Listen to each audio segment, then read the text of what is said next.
Hello, my friend. Time for our meeting on September 7th, Sunday.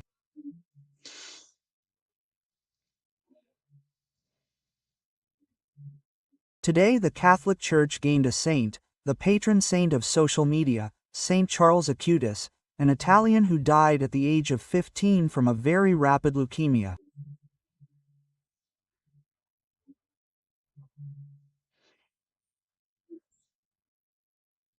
And there was another canonization, Pier, that is, Pier Giorgio Frosti, 25 years old, two young saints, and neither of them, a religious priest in any way.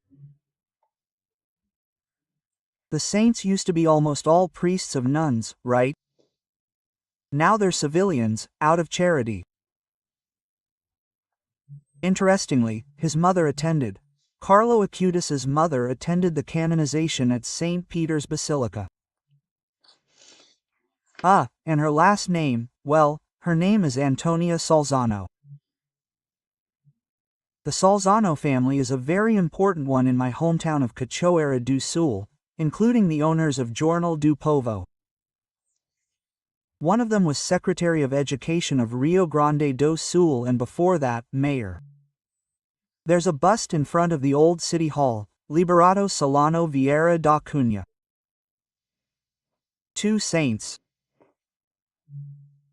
Well, today is our Independence Day. What a country, huh? Independence was on September 2nd and was decreed by Princess Regent Maria Leopoldina of Austria.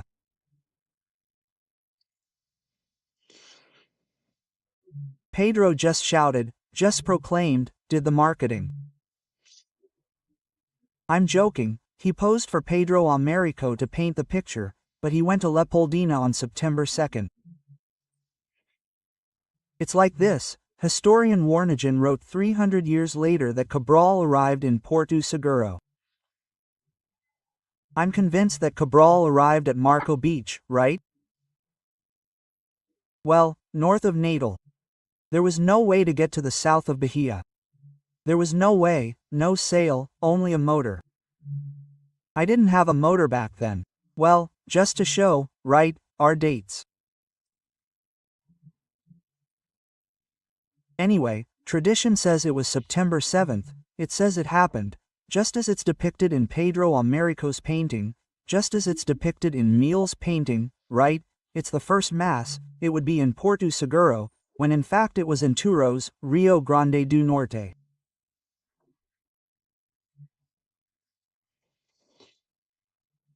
Well, these things are the same. But Leopoldina and Pedro.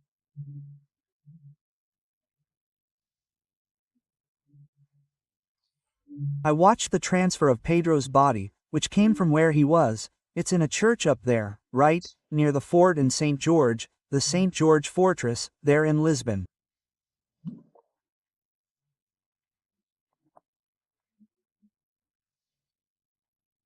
Good, it was brought from there, passed through the Brazilian capitals in 1972, and is in the Ipiranga Monument, the Independence Monument. The Paulistas also, independence was in Rio de Janeiro where it was signed, but the Paulistas assumed independence. It looks like Jerusalem and Rome, right? And anyway, right, it's there along with Leopoldina, they're both there. Dona Amelia is also there, Pedro's second wife, right?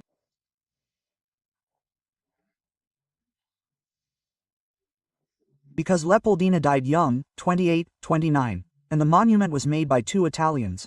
One made the bronze and the other the granite, right? I'll give their names here, because one of them worked on that Victory Manuela monument in Rome, which people call the sewing machine, right? Ader Jimenez and Manfredo. Manfredi. That's it.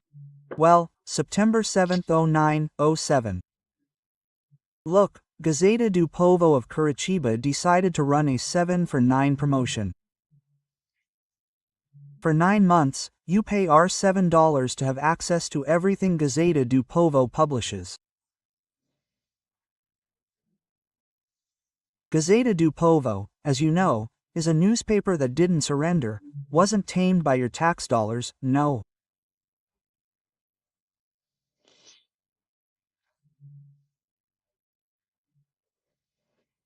But it's faithful to your subscription money, with truth, defending freedom of law, defending the Constitution, defending our Western values that are under attack.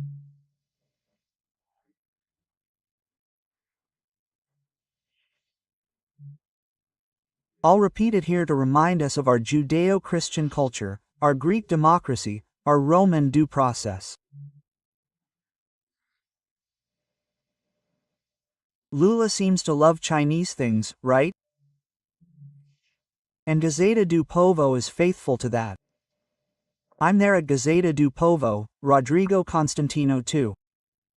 In fact, we were together today on an Instagram live with the local representative here, Thiago Manzone, plus Dr. Sebastião Biaquisas, right? We're all there at Gazeta do Povo, actually, defending the law. And remember, hey, this offer is great, right? 9 months for our $7. You can find it, sign up at gazetadopovo.com.br/Zandriarcho or get the carry code there, right? Hey, I think it's an excellent offer. We'll meet now.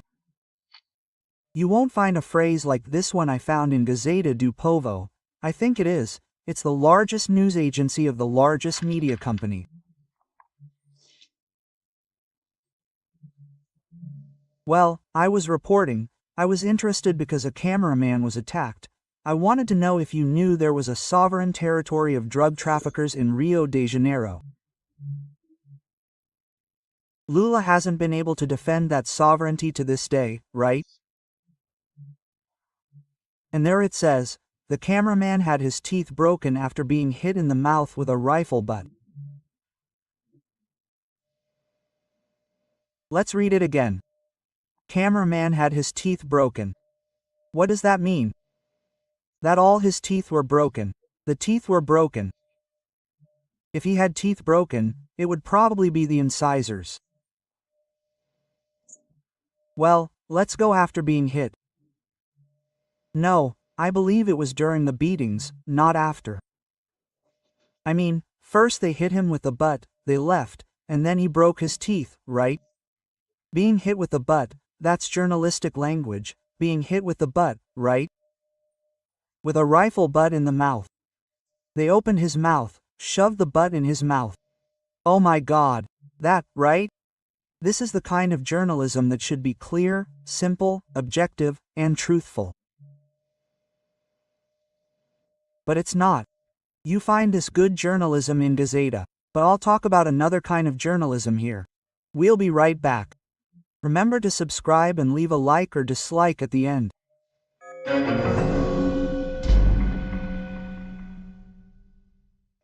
The other kind of journalism I wanted to talk about is from one of the most important newspapers in the country, the Estado de São Paulo. Today's editorial in the Estado de São Paulo says in the subtitle, with the trial of the coup plotters over, there will be no more excuses for the Supreme Federal Court, STF, to retain exceptional powers.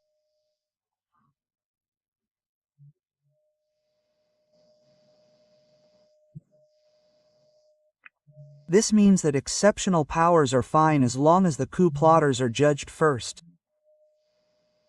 That's it. Oh, I've heard that argument before. Justice Carmen Lucia said, I'm against censorship, but this time, we're going to censor. Right? We're against exceptional regimes, but first, we have to judge the coup plotters. Now, retain the exceptional powers. What do you mean? Who gave these powers? Was it the Brazilian people? Was it the National Congress? If not, these powers are not exceptional, they are illegal and unconstitutional. No, the Supreme Court is the guardian of the Constitution, as stated in Article 102, guardian. It is not the reviser of the Constitution, nor is it the one with the power to change the Constitution, to alter it, to write the opposite of what is in the Constitution. Article 102 is merely the guardian of the Constitution. It lacks the natural power, the legitimacy granted by popular vote. The popular vote grants legitimacy to the President of the Republic as head of the executive branch and as head of state, head of government, and head of state. And it grants powers to the deputies and senators, 503 deputies, 81 senators, to represent the people of the state and the state in the Chamber of Deputies and the Senate. This is the legitimate power.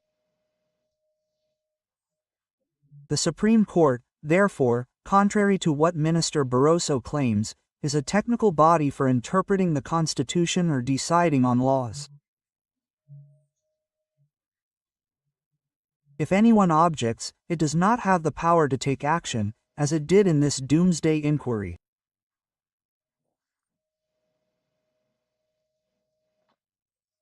The good news is, there was one more thing to add here. Well, I haven't mentioned September 7th yet. Have you seen it?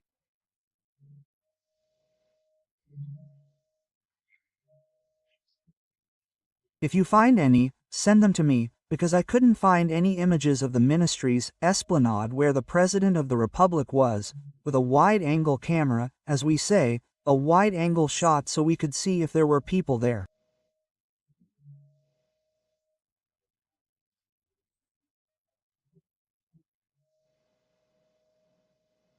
I couldn't see them. Yes, there's a closed-angle camera, a closed lens capturing small groups, right? By the way, I mentioned the Supreme Court.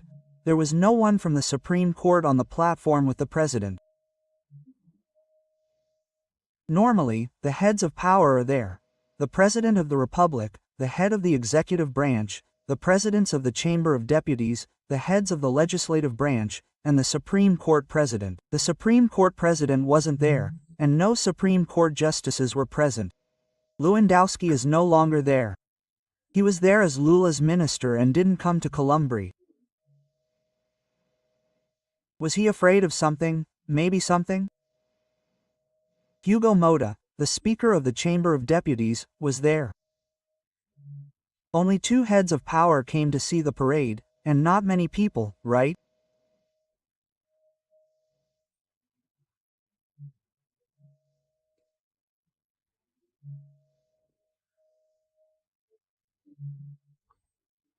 But, above on the esplanade, beyond the esplanade, on the monumental axis, next to the TV tower, there's a very large group of people asking for amnesty and asking for the annulment of this show that some people call a trial, based on a plea bargain that has changed I don't know how many times, therefore losing all credibility.